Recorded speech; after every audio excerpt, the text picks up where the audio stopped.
In 1977, a quiet London suburb became the stage for one of the most chilling hauntings ever recorded.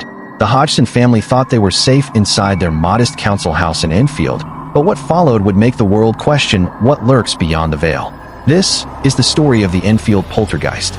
It began with small disturbances, furniture shifting on its own, knocks echoing through the night.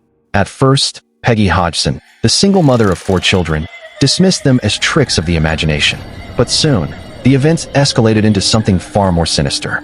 Late one night, 11-year-old Janet was thrown from her bed by an unseen force. Her sister screamed as the heavy wooden dresser in their bedroom slid across the floor, blocking the door.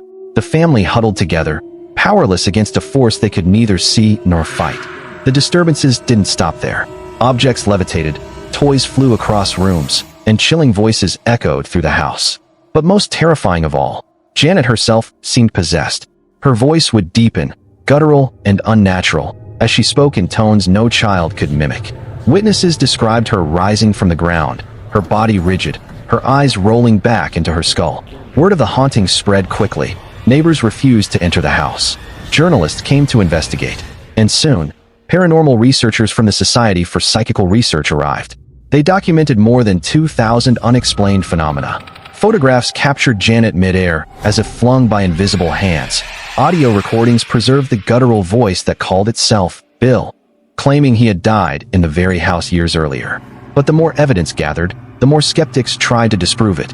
Some claimed it was children seeking attention. Others insisted it was clever trickery.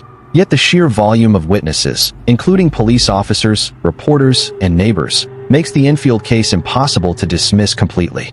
Still, despite its horror, the Enfield Poltergeist has often been overshadowed. The Warren family, famed American demonologists, briefly visited the home, but they were not central to the case. When Hollywood adapted the story into The Conjuring 2, much of the truth was distorted, leaving the real Hodgson family's suffering largely forgotten. And yet, the house at 284 Green Street remains a scar on paranormal history. Residents who lived there afterward reported unease, shadows moving, and the sensation of being watched. Some fled within months, unable to endure the atmosphere left behind. The Enfield Poltergeist reminds us that not all hauntings fade into myth.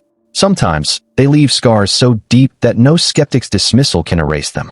So the question remains, was Janet Hodgson truly possessed by a spirit named Bill, or was something darker, something ancient, pulling the strings behind the scenes?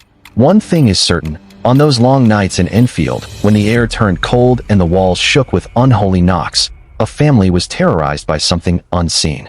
And some nightmares never end.